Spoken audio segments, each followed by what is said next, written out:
There we go. And we'll go ahead and get started. So Project Horseshoe Farm has been around for quite a minute. It started out in Greensboro. Our overall mission is we're building on the strengths of communities, improving the health and quality of life of our vulnerable neighbors, and preparing citizen service leaders for tomorrow's communities. So there's three important pieces there that we're going to touch on, and that hopefully you see in each of our programs as we're talking today. So we talk about the strengths of communities, and hopefully as we're talking about each of our three sites, you're going to hear about those communities and see their strengths. We're working to support our vulnerable neighbors. And as the fellows are sharing out about different pieces of what they're doing and what I'm getting to experience and Sarah and nausea, really, I think some of the best stories that I'm hearing are about those vulnerable neighbors that we're working alongside. And then of course, the citizen service leaders, we're talking about the fellows, we're talking about volunteers and people who join our organization, whether it's through the fellowship or as volunteers to help build towards their community's future.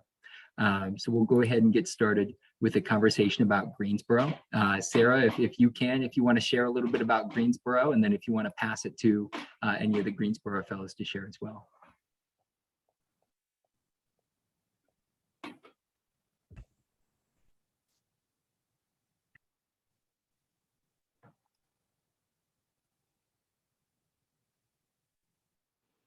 Or if Carly, if you want to go ahead and get started on Greensboro.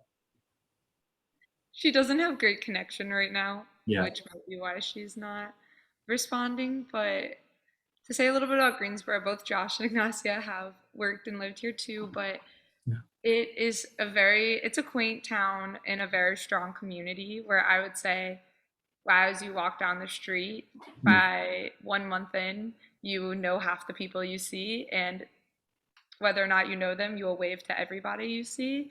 And it was very welcoming from the start. And there are really cute things to do in town. There's a few restaurants, there's bingo or trivia every Thursday, sometimes live music on Saturdays. And so you find the joy in the small traditions that you have each week.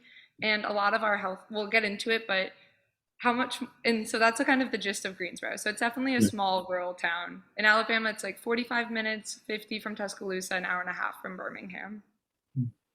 To echo, Carly, what you just said, I think that's the one thing that I hear from anybody who talks about Greensboro. You show up on your first day, people are waving at you. They might already actually know your name, right? They might have already done their research. You're Carly, you're the new, or even if they don't know your name yet, they certainly act like they do, and they're excited to get to know you and get to meet you.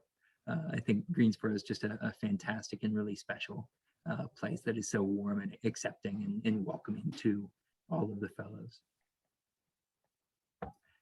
So we'll go ahead and hop over to Marion next, and then we'll talk about Pomona after that at nausea. So Marion is our second site that got started. So Marion has been a site since 2018. A number of different community members reached out, heard what we were doing in Greensboro, wanted to engage with fellows and wanted to find a way to get the fellowship just 30 minutes east over in Marion. So we started with 2 second-year fellows. They began, and right as they were entering in, it was just so evident how warm and excited the community was. I was actually just speaking with a woman this morning, and she was reminding me about how deep her relationship was with one of those first fellows. So we're going back 4 years, and she's still talking about how excited she was to be one of the first health partners. And really with each of our classes of fellows, they've experienced that excitement to engage and to learn about them in each group. So we're entering into our 4th year now, really starting to hit a point where people go from asking, wait a minute, who are you? What's Horseshoe Farm? To, oh, right, Horseshoe Farm. And they're still learning more. They might not know the full picture yet, but we're starting to get to a point where people, if you say, oh yeah, I'm with Horseshoe Farm, they might know where the building is, or they might say, oh, I have a kid that worked with you guys one time. So definitely newer than the Greensboro site, really starting to hit our stride within the public space. And Marion, similar to Greensboro, has a nice town center. People are going to wave at you, they're going to honk at you and say hi, and it's just a beautiful place to live. Pomona, we'll kick it over to you guys. Awesome. Hello, and the fellows are downstairs as well. So I'll hand it off to them to add some few things. But Pomona is a medium-sized city located in Los Angeles County in California. It's located in Pomona Valley, which is right in between San Gabriel Valley and the Inland Empire. It's a very diverse community.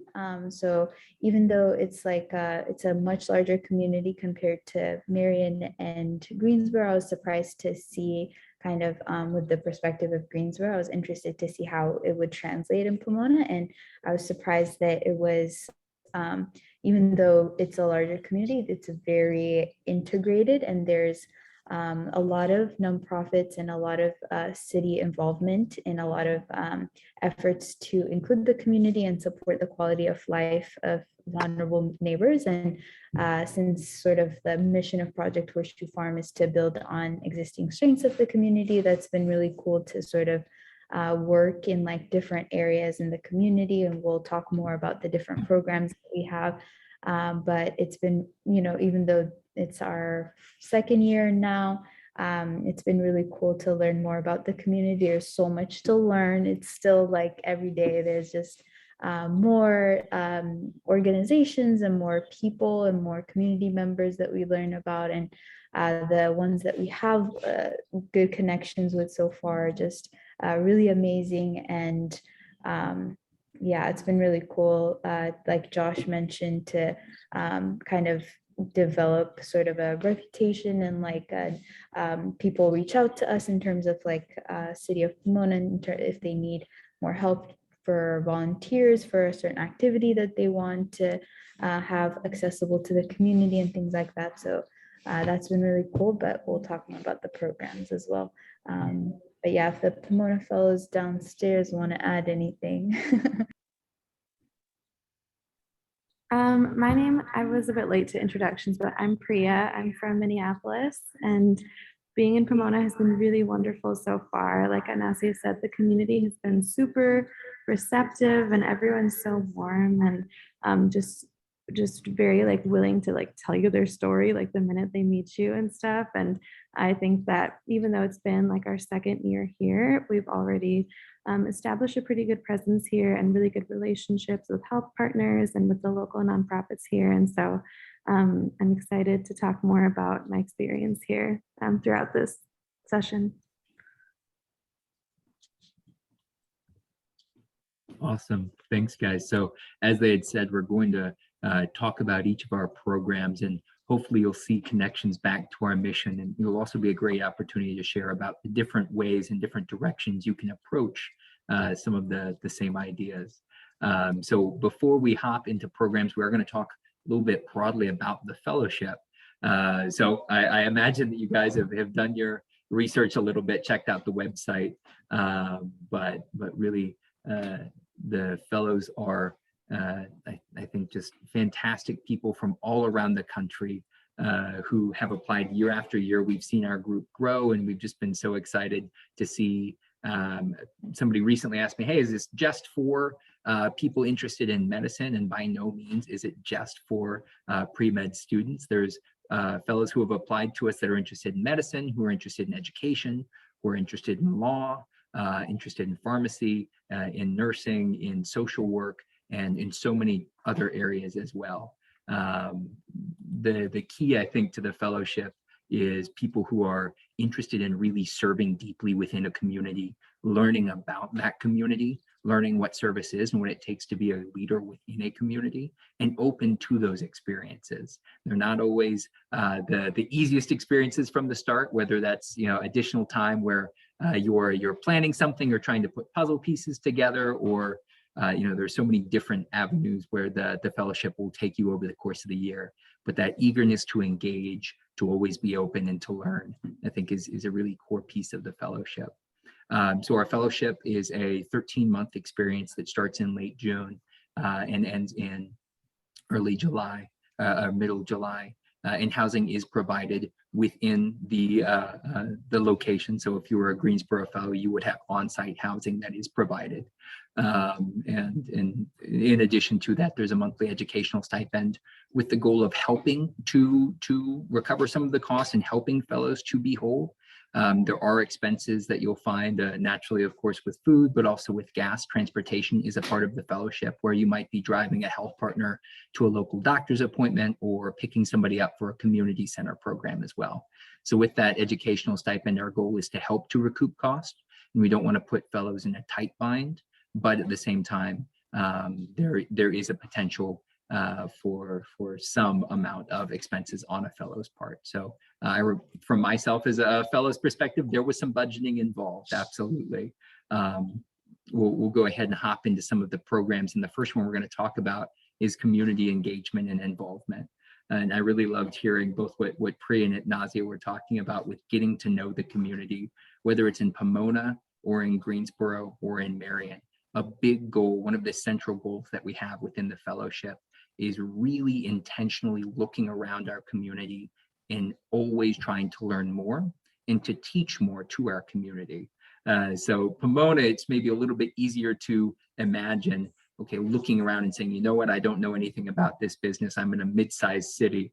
In Marion, Alabama, I still am driving down the streets and saying, you know what, somehow I still have not stopped into that church and introduced myself, or I still have not gotten to know there was a ironworking group that we hadn't introduced ourselves yet.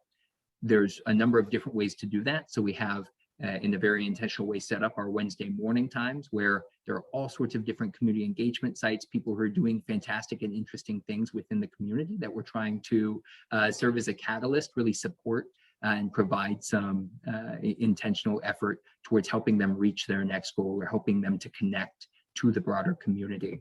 And in a second, we'll go ahead and have some fellows from each site, I think, talk about the community engagement sites. We also, on Friday afternoons, try to schedule a lunch with hopefully somebody from our local community to learn more from them, and also to ask them about what they see as the next steps within Marion or within Pomona, within Greensboro. And beyond that, we set up times to do tours, to do different learning exercises, to do team building, to learn through all sorts of different avenues about our communities. Really, I think as much as we can, trying to inform ourselves on the full breadth and depth of each of our sites is such a fantastic goal. One that takes years and years, and we try to jam it as much as we can into the fellowship experience. I'd love to hear from any of the Greensboro fellows. What are some community engagement sites where you're spending your time on Wednesday mornings? And what do you enjoy about that?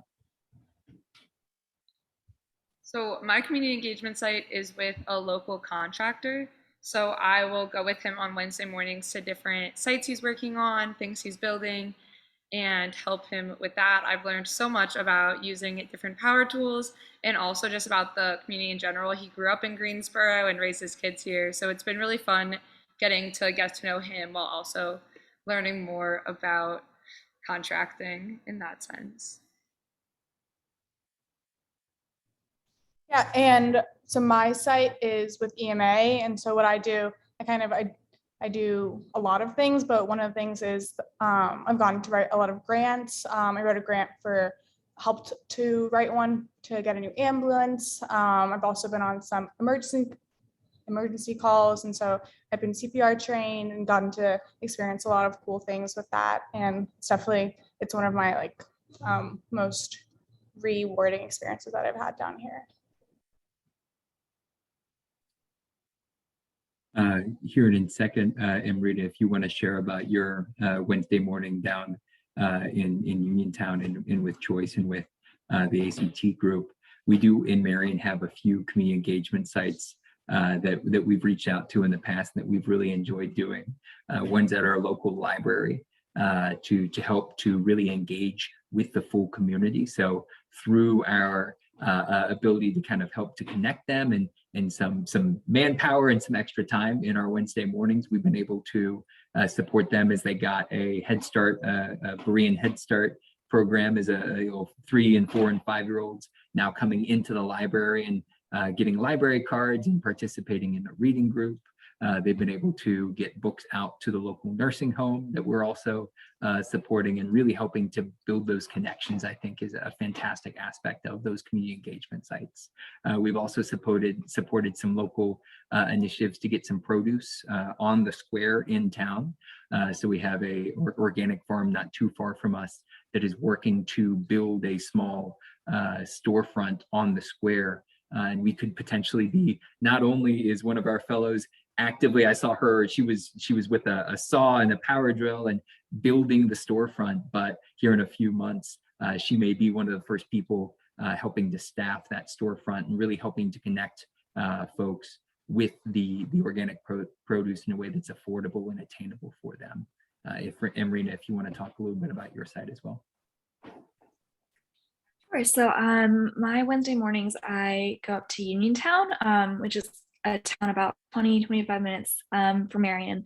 And one piece is helping with ACT tutoring at the local high school. And then I am also kind of partnering with an organization called Choice, which is basically a community resource center, and is ran by a really awesome kind of community organizer who is just super passionate about improving the lives of the residents of Uniontown. And so that's been a really kind of awesome opportunity to see how she works and what she's passionate about. Yeah, very cool. Pomona, if one of you guys wants to share about your favorite Friday afternoon, whether that's one of the lunches and speakers, or whether that's one of the things that you did to learn about the Pomona community. If one of you guys wants to share out about what a fun community engagement on Friday has looked like. Yeah. Awesome. One of the community engagement sites that we have is called the Daw Center for the Arts. And basically Lucy can talk a little bit more about like the activities that she's done with them, but they're really cool, like the other community engagement sites that we have, which include a homeless shelter, a DPOA, which is a community sort of more organizational kind of so they help kind of support businesses with funding and things like that. And there's an urban farm, but for the DAW last week, we had sort of an art workshop where they kind of prepared a special workshop for us with an art leader, and that was really fun. Another really cool Porch Friday that we had that someone had mentioned last week when we had another info session was we had visited an AA meeting. We also have discussion days, which I'm sure like we'll get to in the slides as well, but one of it was kind of related to group therapy and how talking with health partners and other group settings can be sort of a therapeutic tool. And in relation to that, we had talked about Alcoholics Anonymous and that group and how they go about their 12 rules and all of that. So it was really nice to actually go into the community to visit and be a part of an AA meeting. And one of the health partners that we have actually is part of that group and helps facilitate. It was really nice to see very different perspectives, so goals, I guess. But if anyone else would like to mention, I know we're not short on time, but yeah.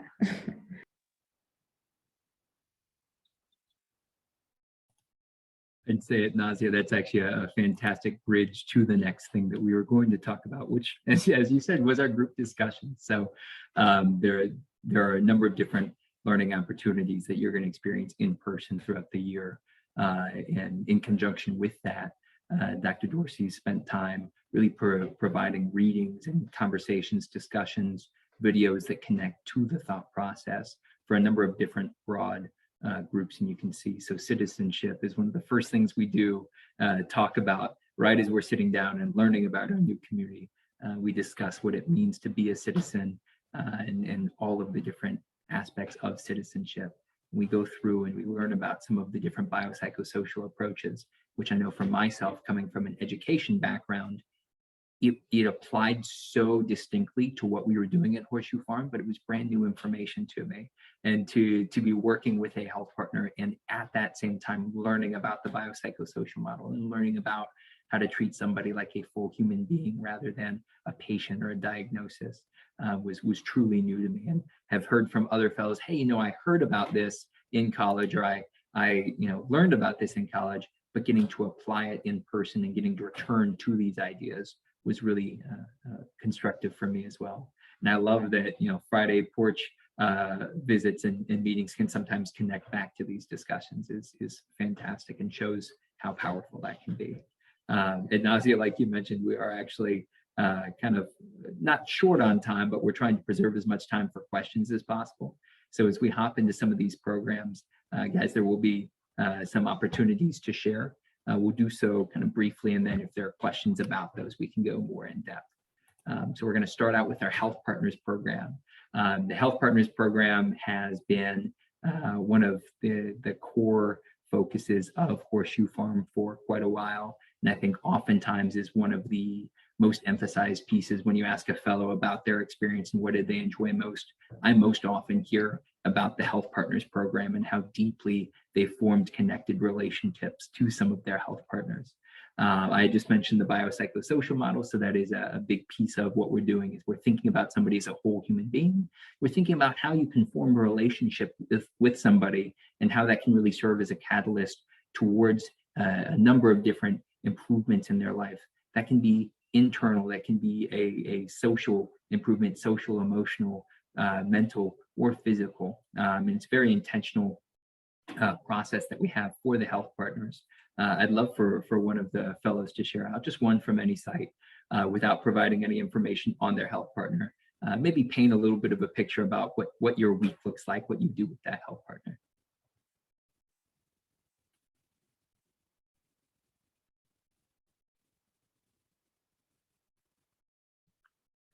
I may have gone too broad. I'm going to pick on somebody. Is Naz still here?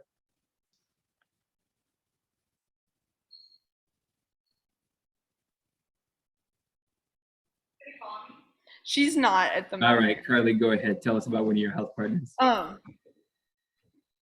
So to give just a broad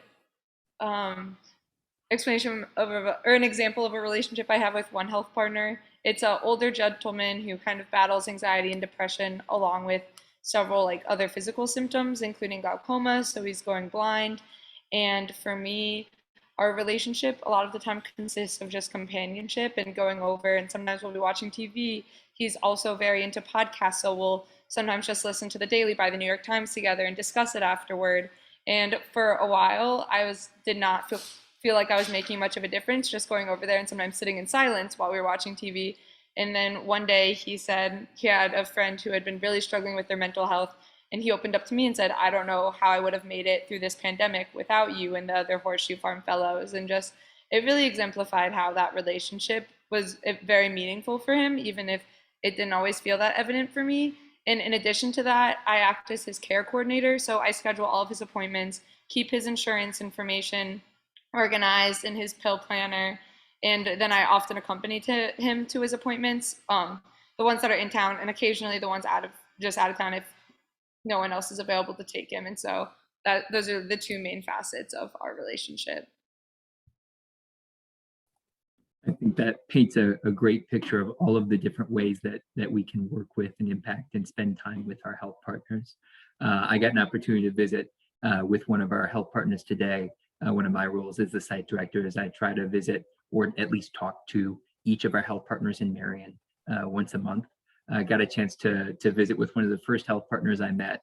Wonderful old woman. I believe she's 92 now, and is very much in the maintenance phase of a lot of aspects of life. She's trying to preserve, and she lives alone and is trying to preserve that and that independence as much as possible. I got over there and we spent some good conversation. She was eating lunch and she offered me a snack, and I ate a little snack while she was heating up and eating her lunch. Then she told me that she wasn't able to read the number in the phone book. She was trying to set up a dentist appointment, but she needed help calling. So as opposed to picking up the phone and doing it for her, I did kind of what needed to be done without taking some of her independence. So, helped her to read the number. We wrote it down bigger so that next time she'd be able to do it herself. And then she called, and as she was asking questions, there was one moment where she looked to me and kind of showed me, hey, I want your help on this phone call. But then I backed away after that. And after that, we went on a walk with her dogs, who sometimes pull her a little bit too much. So normally she has to do one at a time. Today, we went on a walk together with her dogs. It's really about empowering the individual to do as much. And they have their goals. They know what they want to do. How can I hop in, build a relationship with you and try to support you as you manage your goals? I think it's a fantastic program, and one that I personally enjoy, and I think really resonates deeply with a lot of the fellows as well. We'll talk a little bit about our housing support, and we are going to talk about the way that we do that at each site. Marion will actually go ahead and get started. And I see some smiles. We have some faces on here. Some of the fellows recognize a face or two, so that's good. So in Marion, we're supporting housing through a local nursing home. And actually, I was there this morning and able to do some individualized visits with some folks right now. And it's actually pretty similar to the Health Partners program. I was getting to know some new folks, but really it's about conversation. It's about building a rapport and helping to create a consistency within their lives, a purpose today, knowing, hey, Josh is coming back to visit me next Tuesday, and we're going to talk about the football game. We're going to talk about the Auburn basketball game that's happening tonight, kind of building that within the nursing home. There's so many fantastic nurses and administrative staff there that by working with the residents and spending good quality time with them, we can improve the time spent with the residents, and that trickles upwards. The staff as well as the administration is going to benefit from that as well. And Marina, if you want to talk a little bit about what we've done in the nursing home in the activities room as well. Yeah, absolutely. So when we first got started, we've kind of been partnering with one of the staff members at the nursing home, who's kind of the activity director as well, trying to come up with a plan for activities that would be both like engaging and interesting to and inclusive of all of the residents. And so trying to come up with ideas. Some of what we've done in the past, I think, have been, we do a lot of like dominoes and cards. We always start off with some kind of movement or activity, some exercise at the start, and then just trying to build more relationships and provide a sense of kind of just a nice space for folks to get together and have a good time. Yeah, absolutely. Greensboro, if you guys want to talk a little bit about the ladies' house, and then Pomona will go after you guys. Yeah, I could talk a little bit about the housing in Greensboro. So we have, I would say in Greensboro, it's very unique because we have two houses that are from our organization itself. And so there's two houses, each have about 5 people at a time. And so I work at one, Carly works at the other, and we all, so like a weekly schedule would look like I'm there on a Monday and one weekend a month, and you kind of are rotating through and you're helping make activities and build some sort of structure into their day. And you build these really, it's kind of like a family, I would say. I don't want to choose favorites, but it's definitely my favorite part of the entire program. And so you get really, really close with the ladies. And I've never thought that I could build relationships this deep with people who aren't like immediate family, but I really have. And so, and if Carly wants to talk about the other house, I'm in one house and she's in the other house. So Yeah, and I don't know, this definitely could have been mentioned, but the ladies in our housing program are all living with mental illness. And so it's just a really great way to provide structure and housing, and also just us to be able to build such deep relationships with them. I think for almost any profession you can go into, just being able to know these ladies will make us all more successful in the future. They all have lived very complex lives, and it's definitely broadened just my understanding of all that goes into healthcare and the management that's outside of appointments in general. Hey, Nazia, do you want to talk a little bit about Pomona? Yes. So for the Pomona site, we work with a nursing home currently.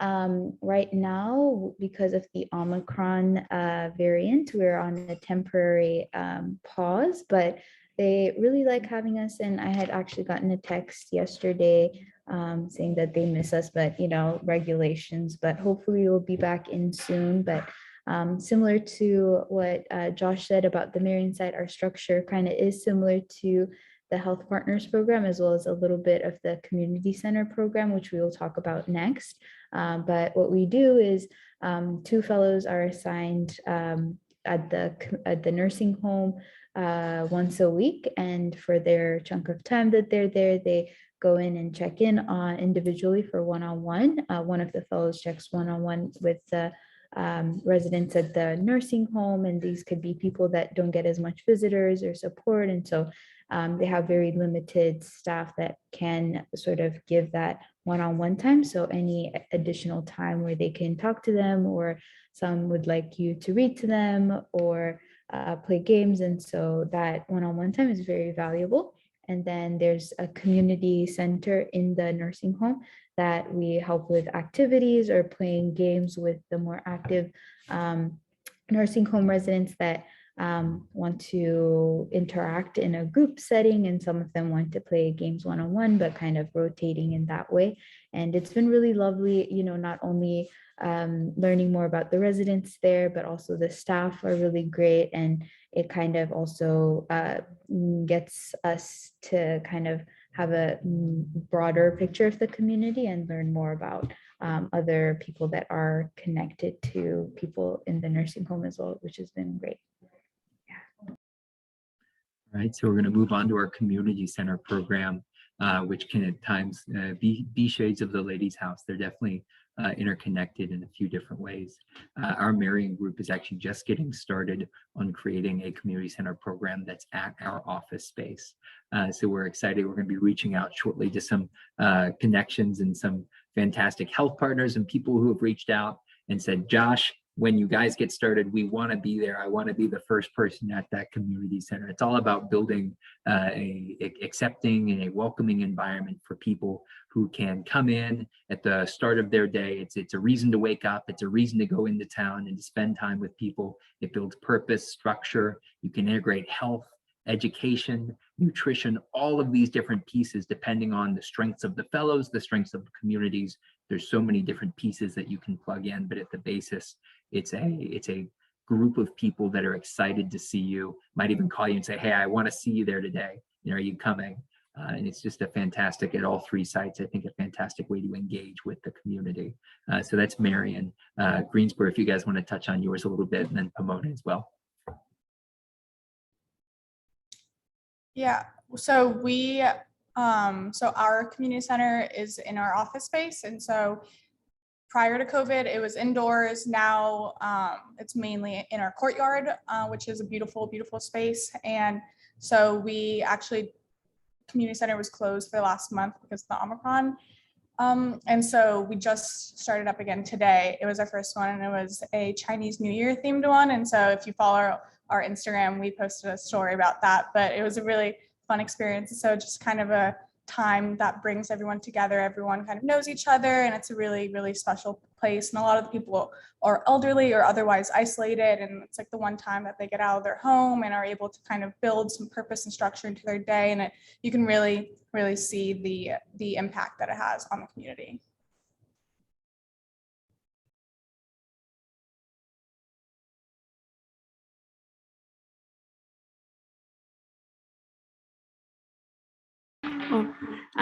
So community center is really fun at Pomona. We have only been able to do it a couple of times because we were doing it and then it shut down, and then we're back at it again. Literally today was the first day we were back. And it's been really great. We usually do like arts and crafts with the community center members. We do chair exercises. We did a lot of dancing this morning, like literally like 5 songs just dancing, and it was so fun. And we definitely have regulars, and people will come in when it's raining and are really excited to be there. And so it's been really, really wonderful to build those relationships. And now I'm hoping that we're able to more consistently go after the being shut down for a while. So yeah, it's been really wonderful here.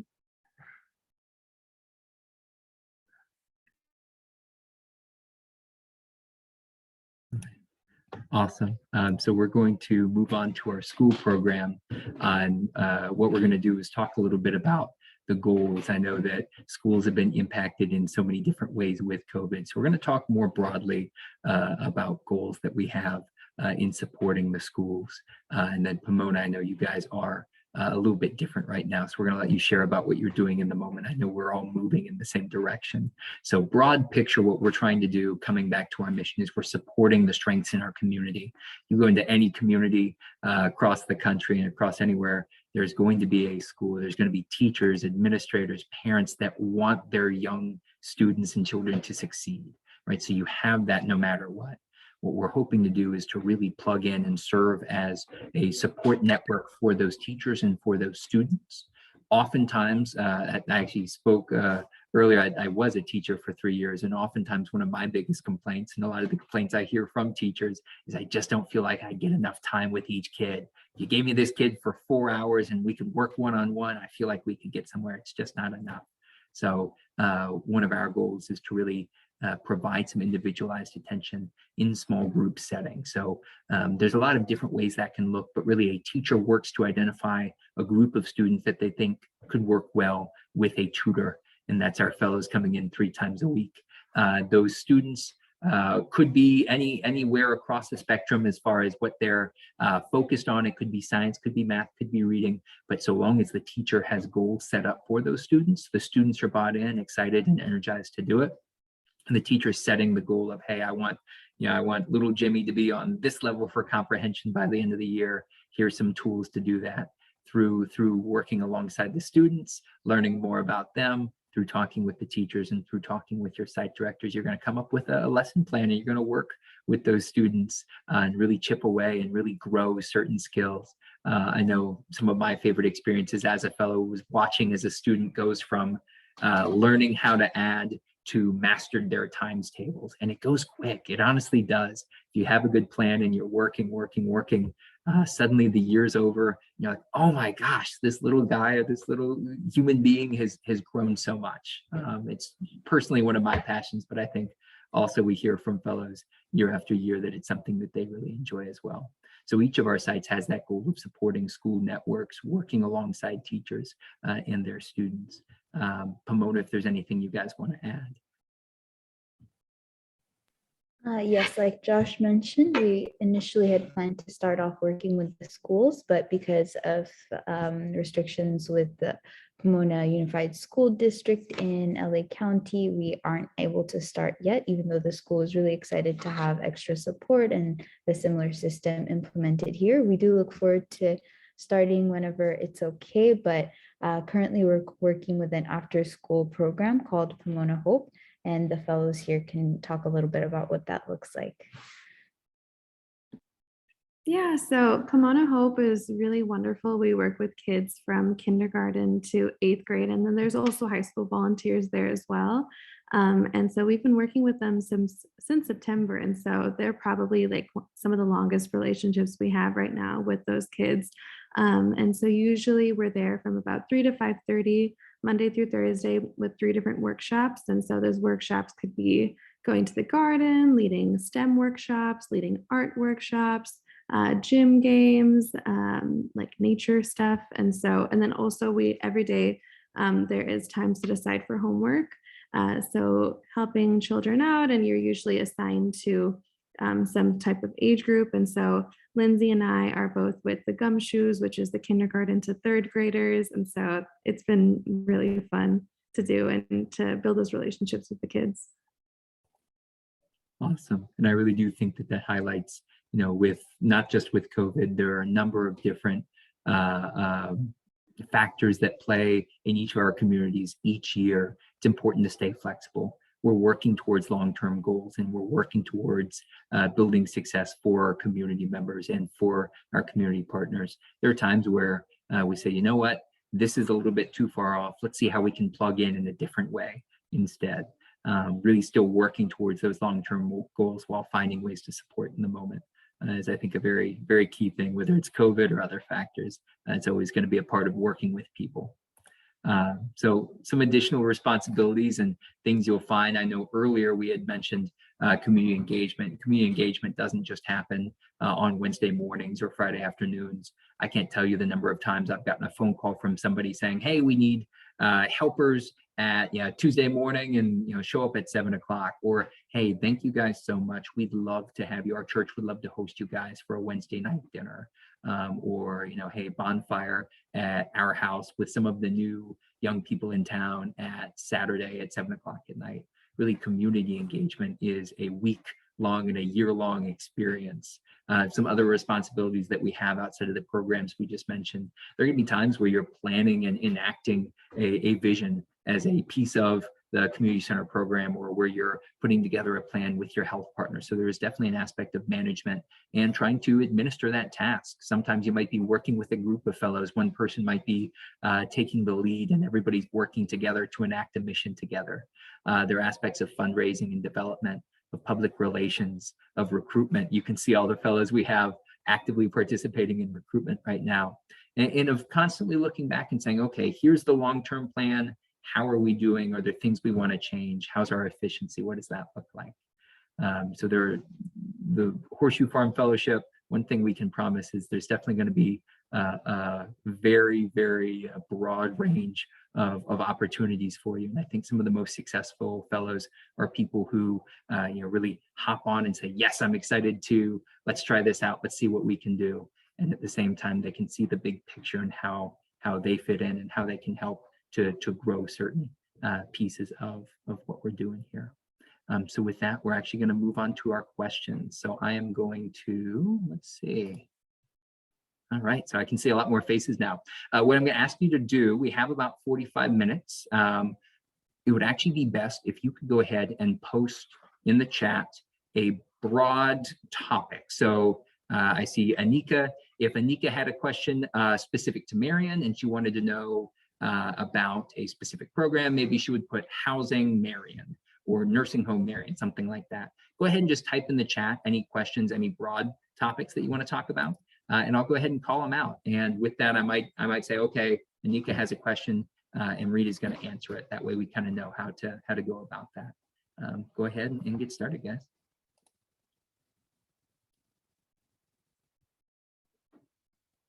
All right, so our first person, Samantha, placement sites Pomona. So that can actually be a few-part question, and it might actually be more so placement sites in general. But Samantha, go ahead and ask your question. Pomona group, get ready to answer. And I'm also helping to oversee the recruitment process. So it may also be something that I'm chiming in on as well. Go ahead, Samantha. Hi, it's nice to meet you. And my question was really just with I love how there's so many different to choose from, but it's regarding that. Is it chosen for us, or do we rotate? Or how does that work exactly? So there is no rotation. What we're going to do is throughout the application process, and even on the application itself, there's a ranking system this year, and you'll be able to see it. So I'll try to spell, kind of paint you a picture with my words, but basically you've got Pomona, Marion, Alabama, and you have options. This is my first rank, this is my second rank, this is my third rank, where I think it says NA. So if you knew for a fact, I am only interested in one site, you would put 1 for that, and you'd put NA for the rest. Or if you say, wow, you know what, all 3 piqued my interest, we do still ask that you rank them. We do still ask that you put that, and there's a note section at the end. If you say, Josh, I all 3 love them equally, you could even put that in the notes section. That kind of helps us to understand. From there, what we do throughout our recruitment process is we will try to pair your interviews with people who have experiences at that site. We'll try our best to do that.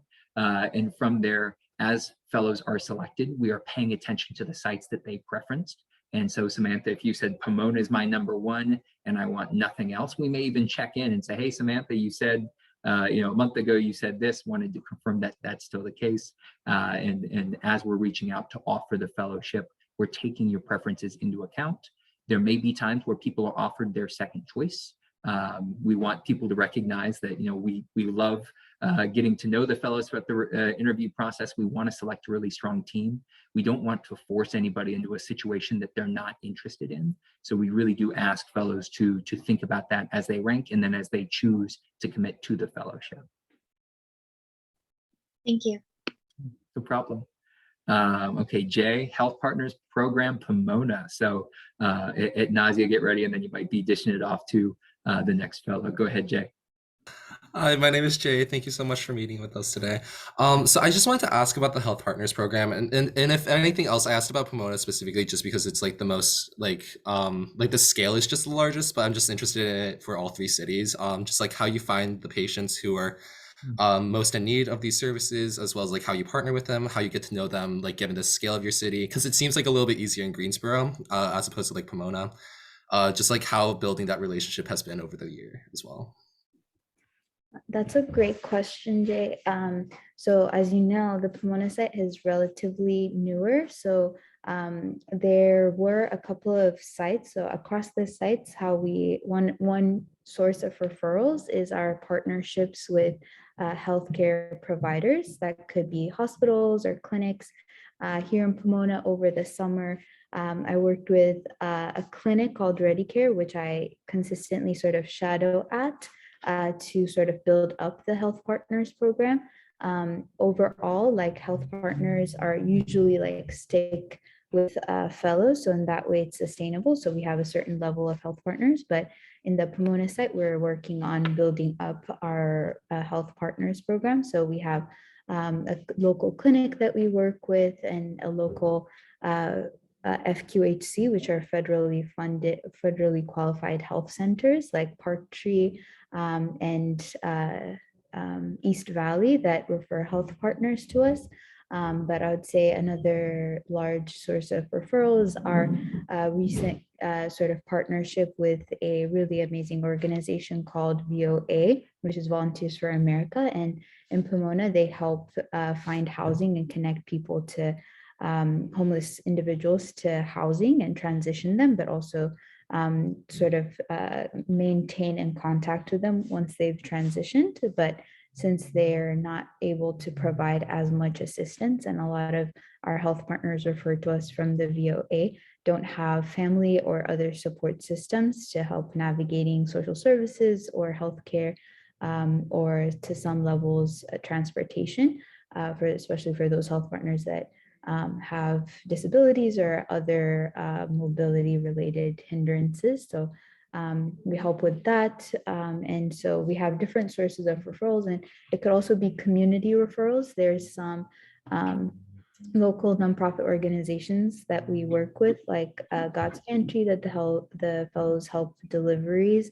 They help with deliveries for God's Pantry. And we have two health partners that the fellows had encountered individuals that seem to, kind of need that extra support. And after an individual is sort of referred to us or identified, either the senior fellow, the site director goes over with the fellow and kind of explains the Health Partners program, what our role is, what we can and can't do, and see if they're a good fit.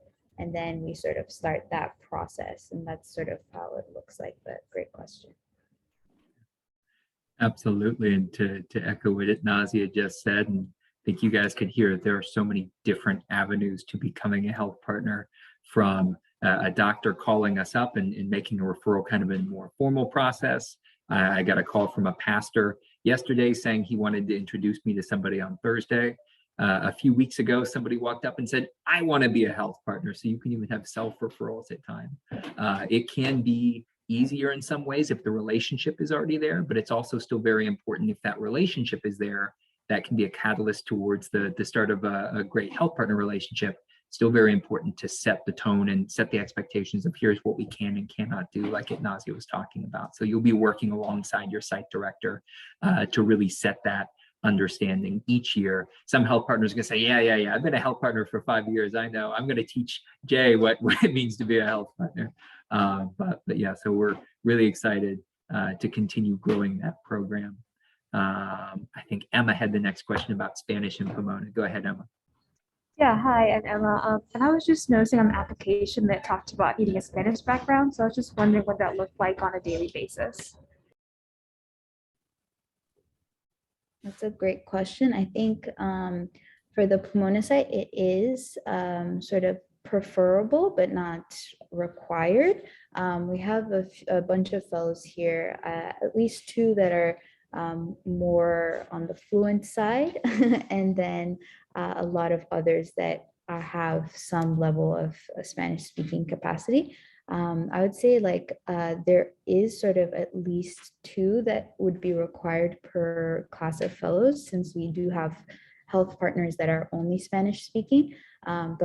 And also there might be like community engagement sites where, for instance, we work with the homeless shelter, and there's some individuals there that speak Spanish that you might be serving, but I would say it is a preference, but not a requirement for the Pomona site. And I think I saw Priya. Yeah, go ahead. Yeah, I was just going to say that I don't really speak Spanish. Like I studied it in middle school, but it's definitely like elementary, maybe preschool level. And so, but I've been fine here because I haven't been like paired with health partners who primarily speak Spanish. And as long as the site director knows that and is cognizant of that when choosing the different health partner placements, you'll be okay. And you will also learn some Spanish here. Like I feel like my Spanish has improved in my time here. Okay. I think Fahim, you had a question about youth programs in Marion. Hi, yes, it's Fahim. Fahim. Hi. Hi, nice to meet you, Josh. My question is I want to ask like, so do we do all the programs, including the youth programs for all fellows? That is a fantastic question. Definitely one that should have been covered from the start. Yes. So broadly speaking, of course, you learned about all the different ways that housing could look and that health partners could look. Broadly speaking, we do have an hour commitment per program. So I don't have it pulled up in front of me, but let's say you're spending about 12 to 14 hours with health partners a week. You're spending about 6 to 9 hours with youth programs per week. Most of that is going to be in person. There's still a planning aspect of that as well. So you don't just walk up to your health partner's door, knock on the door, and then think, what are we talking about today? There is an aspect of, I'm really going to plan this out. And I want to think about, okay, what am I working on with this student today? At each of those sites, yes, the schedule might be moved around, might be a little bit different. At the Marion site, Monday, Tuesday, and Thursday afternoon is set aside for working with students. And if there's time additional in that afternoon space, it's often going to fit within your health partner's schedule as well. So you might say, hey, I always meet Mr. Jim at Thursdays at 3 o'clock, right when I leave the school. So the goal is that you do have a relatively consistent schedule. Okay, within my hour blocks, here's what it's going to look like. And again, to reemphasize, always good to be flexible. So what your schedule could and should look like, but you're also ready for, okay, I just got a call and I'm doing this instead. But yeah, fantastic question. You're going to be doing each of those pieces of the programs. Yeah. Gotcha. Yeah, just based on the schedule, because I like. So my second question will be my follow-up is that do we the other fellows, they talked about being in a specific health partner program or specific. Do we choose them or do we get recommended based on fit? So there is an aspect of fit. I know when we were selecting health partners, hey, we have this roster of 30 health partners. We're introducing them to 6 new Marion fellows. We do think a little bit about what makes the most sense. That being said, there's also an aspect of, hey, we'll figure it out as we go, right? So I think this person's going to be a good fit. Let's take a few introduction visits to see how things go, see if they hit it off, see if they have common interests. So we try our best to find fits, but you're working with humans on both sides. Everybody has different interests and different reactions. So really we're working to make sure that it's a good fit, not necessarily the perfect fit. So yeah, for your schedule, maybe Monday morning after our morning meeting, you're going over to the nursing home. And then after that, you are grabbing a quick bite to eat and going to the school to work with 2 different groups of students for about 2 hours. You probably have time to visit with one health partner, and then we're doing our Monday night discussion. Maybe a different fellow goes to the nursing home on Thursday mornings instead. Their Monday mornings open, and so they visit health partners during that time. So yeah, you'll have a day where you're doing community center program, a day where you're doing the nursing home, some open blocks of time where you're scheduling health partner visits. That's the general schedule. Understood. Thank you, Josh. Thank you. All right, Olivia, housing programs, all sites. Okay, Olivia, go ahead. I know that some of you guys touched upon how like the Marion housing is mostly through like the nursing home and it's mostly like women with mental illness. But I was wondering like what the screening process is for sort of like deciding which people like deserve housing more, or like when you get approached by like certain nonprofits to like match like homeless people with housing, like is there like a capacity limit, like, and how do you decide like who gets, which groups get housing and like which groups don't get housing? Sarah, do you have a good connection right now? We'll see if she's able to hop on. So Sarian's our Greensboro site director and is actually the person in conjunction with Dr. Dorsey, the person who's really involved with meeting with families, meeting with individuals. And our housing program in Greensboro is fantastic and is really supporting a number of our community members. It's a small group, and there are times where they're talking and really trying to understand the whole person, understand that it's a right fit for that person.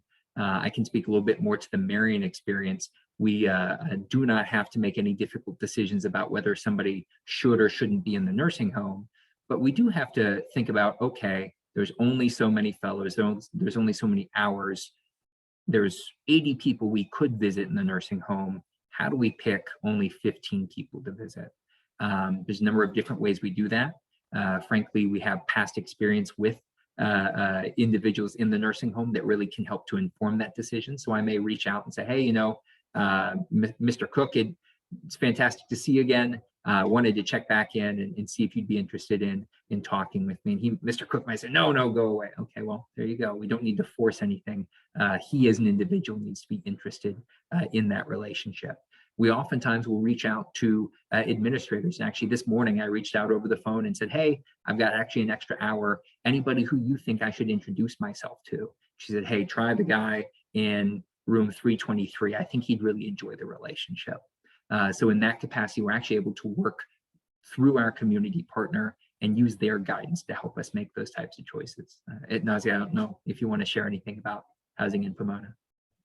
Yes, I would say in terms of housing in Pomona, like Josh mentioned, there's not a lot of difficult decisions since we're not really a part of any decision making in terms of who might get housing. But it's really in terms of like they already kind of have a schedule and a rotation and keep track of which residents are being sort of visited in a certain day. And so they have a log of that so we can keep track and make sure that everyone gets that one-on-one attention. And I don't know if Sarah's going to be connected, but I would say in terms of the Greensboro site, one thing that I've noticed from last year is that one, I guess, aspect that could be a limiting factor in terms of how people or the available spots that are the available spots that are there are in the housing programs, since they usually tend to be full, and a lot of the ladies also have mental illnesses, so and not maybe as much support.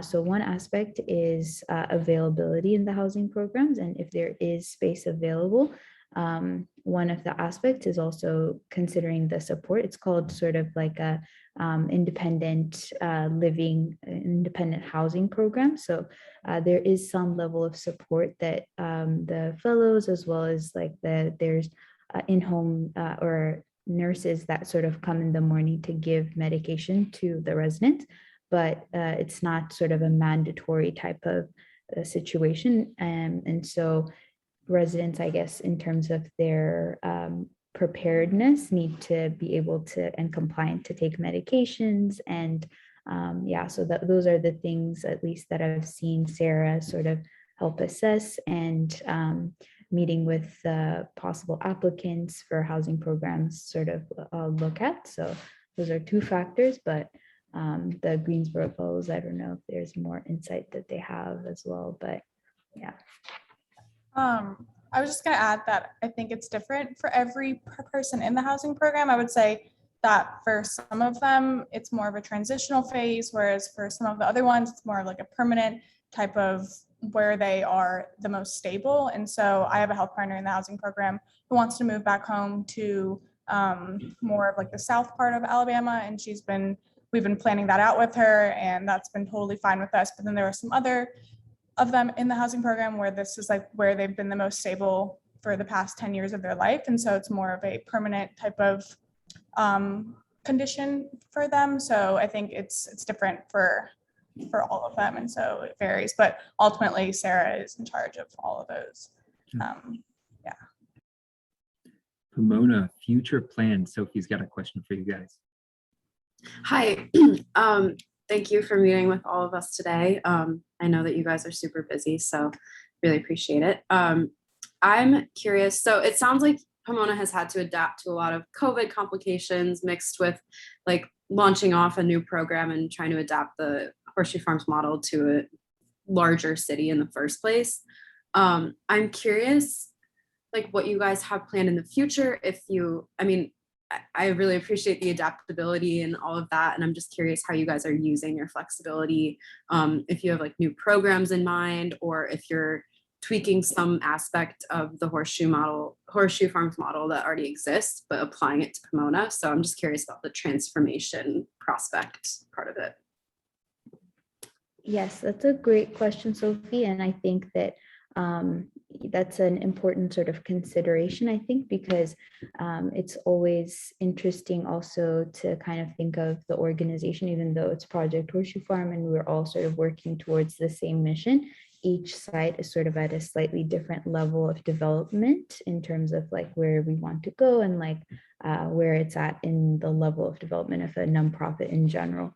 In Pomona, some of the ways in which we've adjusted and that they've adjusted last year, one I would say is due to the closure of community center programs. And here in Pomona, we work with the city of Pomona, so it is under more, I guess, stricter guidelines. So when that had been closed down last year, they had started up a Meals Out program, which was also I think it might still be going on in some of the sites as well, where we sort of prepare meals. And here they worked in conjunction with a really amazing church called Pilgrim's Church that helped, make their kitchen available to us.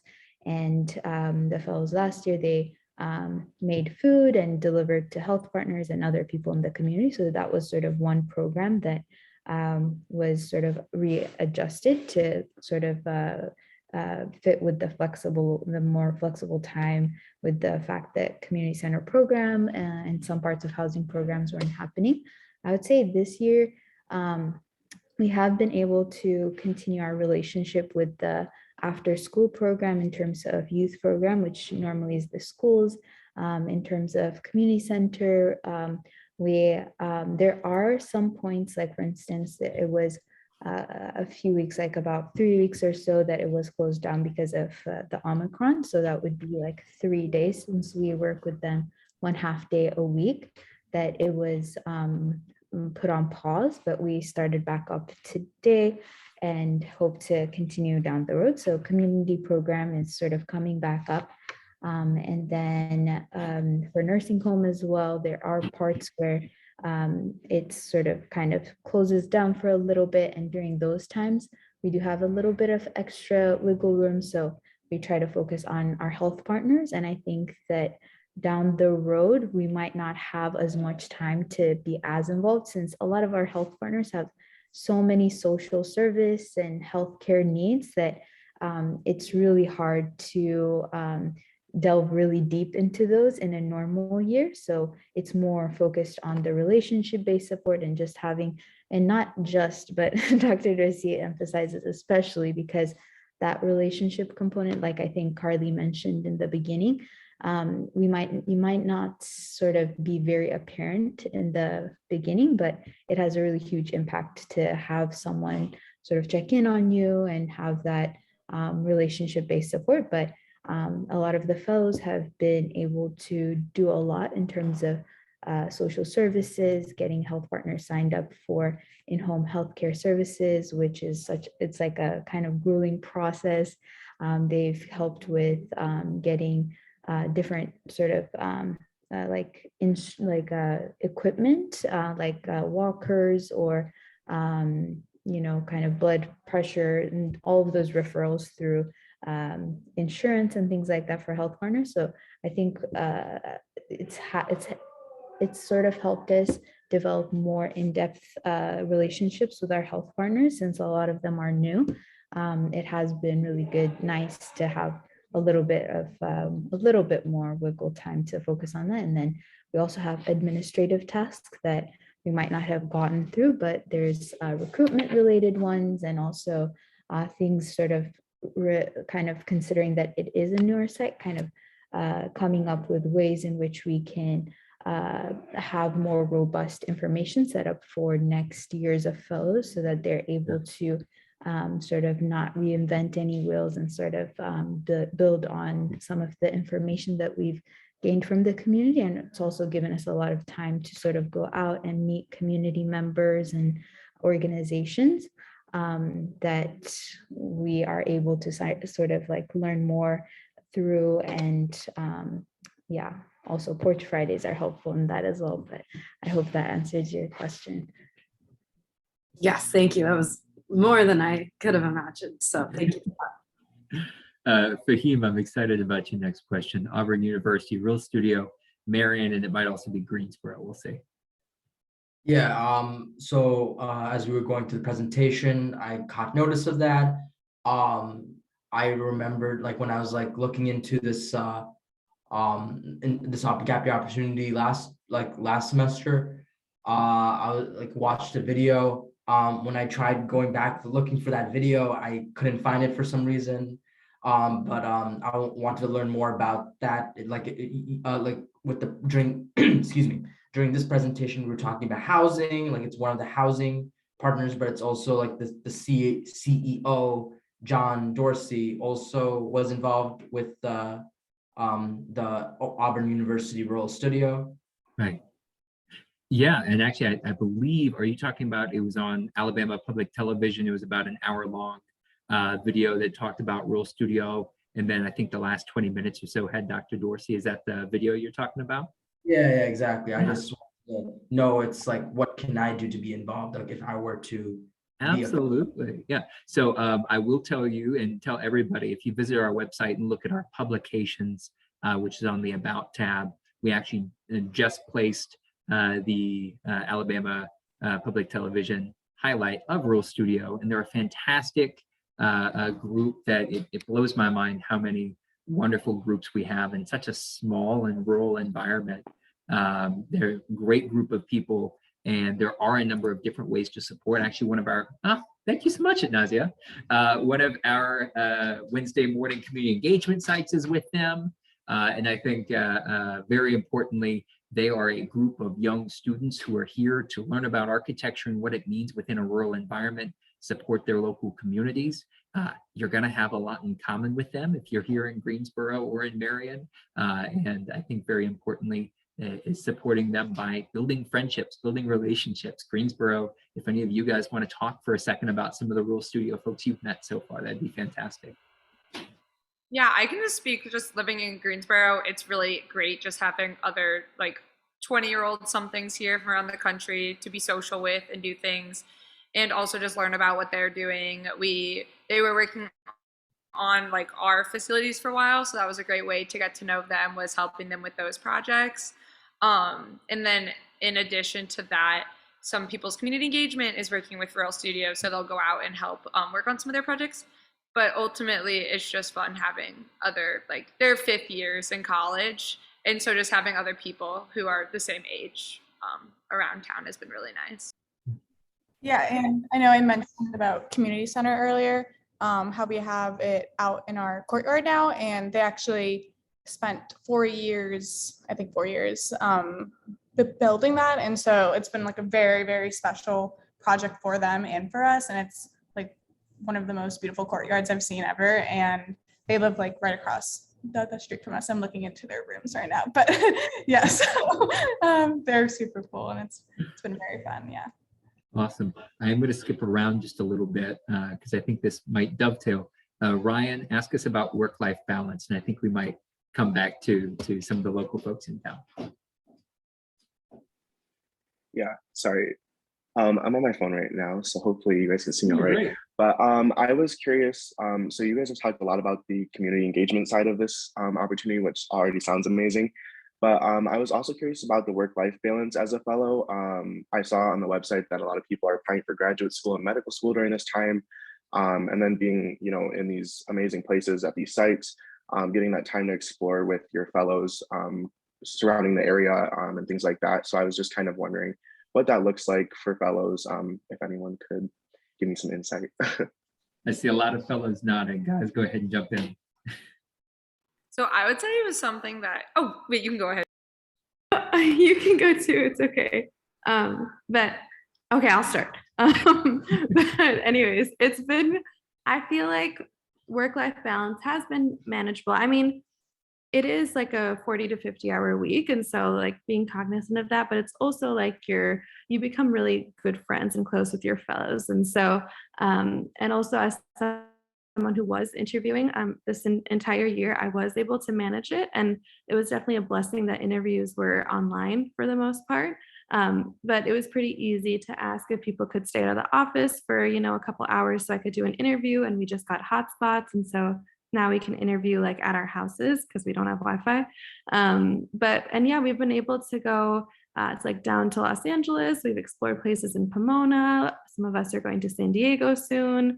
Some people went to San Francisco. So people have been able to travel far and travel close by as well and just explore the area. And it's been really, really wonderful. And I feel like I have been able to explore Southern California in my time here, while also still having a very enriching fellowship experience.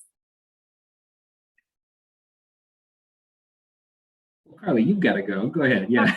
I was just going to say, being in a small town, at first, the work-life balance was almost something I get used to, just because everyone around town knows you as a fellow, because we come in from other places and are easily recognizable.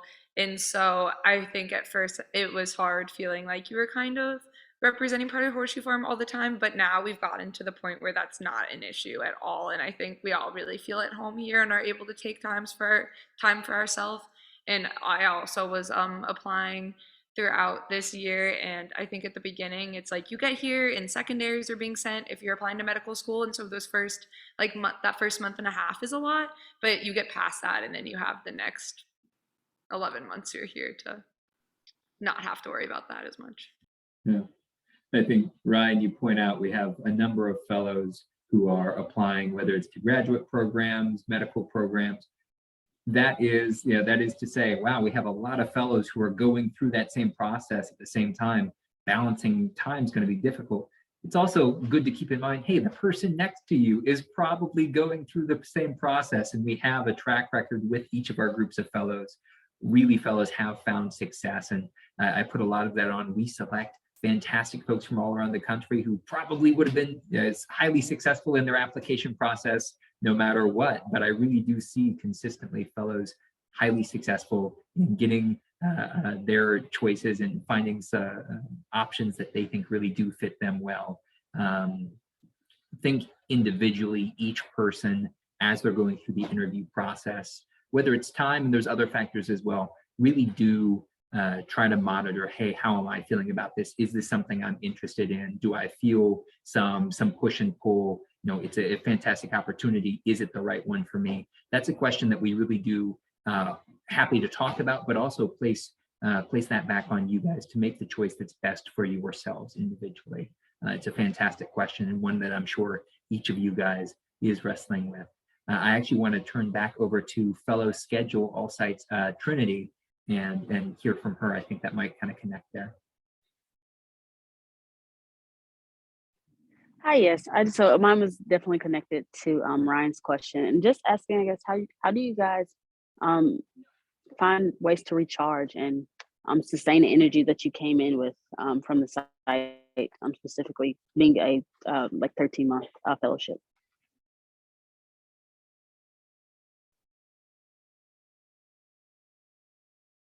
I think that. Oh, perfect. Go ahead. Yeah.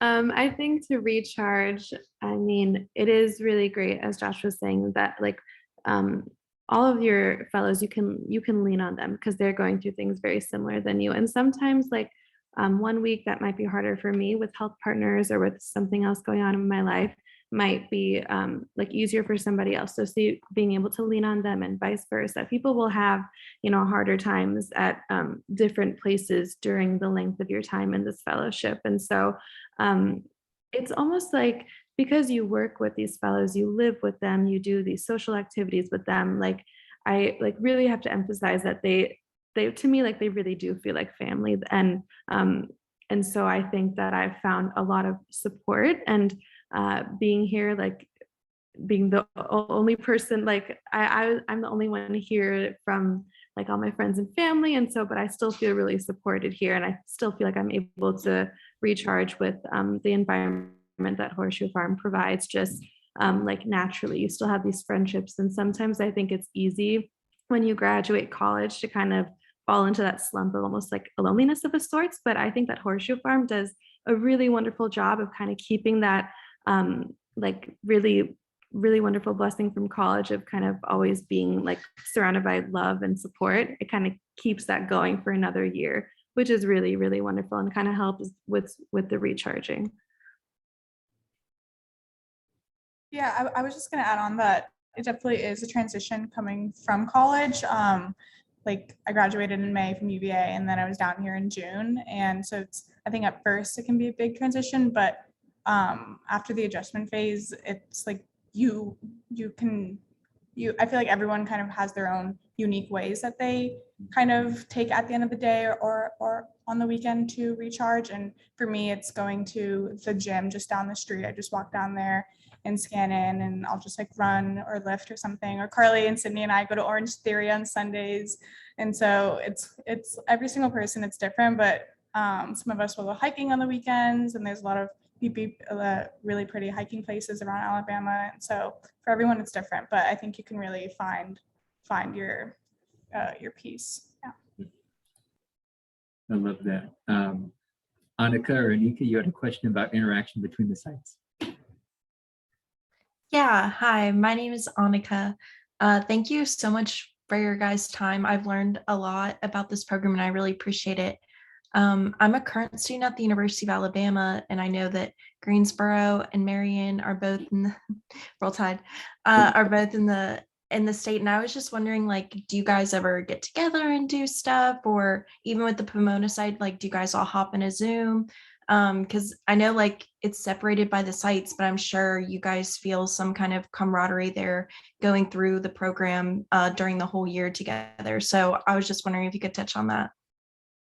I'll talk to the Zoom piece real quick, and then if anybody, if Amrina or if anybody from the Greensboro site wants to talk about the other piece.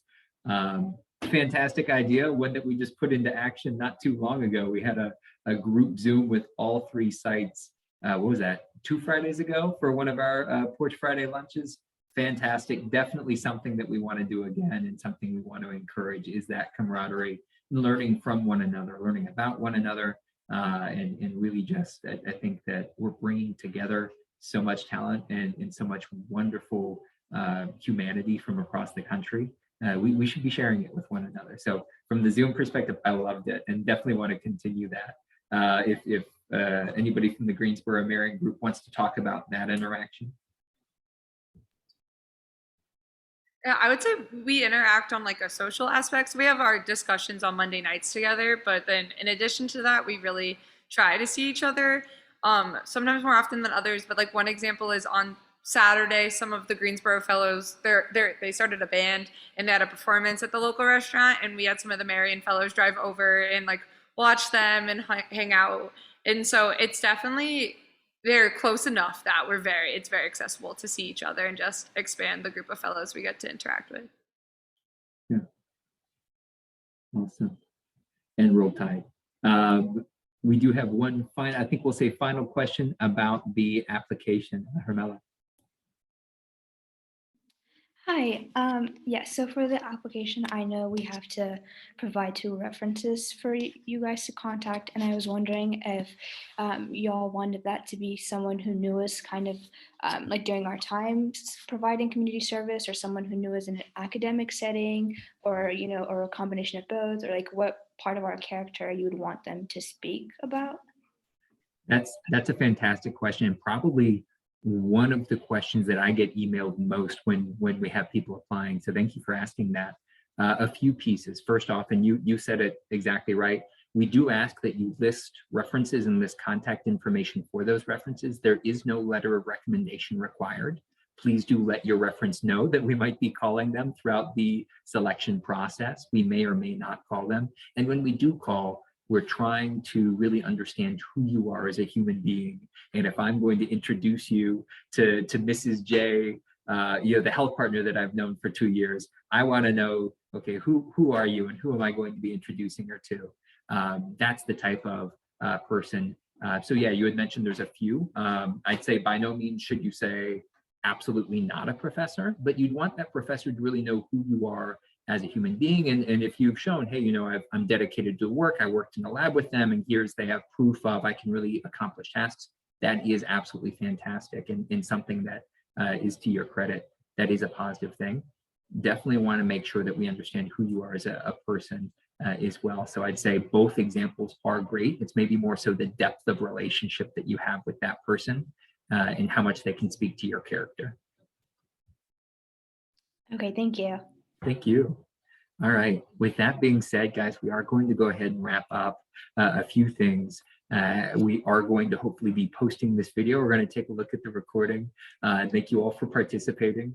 We do really all appreciate everybody who's shown an interest. Our deadline is on Sunday, the 13th. Please do go ahead and make sure that that application is in on time and share with people, whether it's academic advisors, professors, or people around you who you think may also be interested. Please feel free to reach out to our apply email, at projecthsf.org.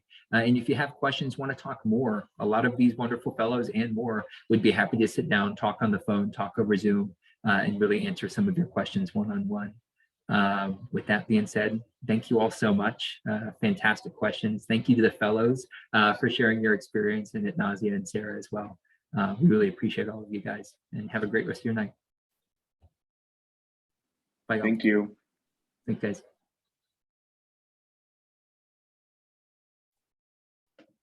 Goodbye. Bye, Fahim.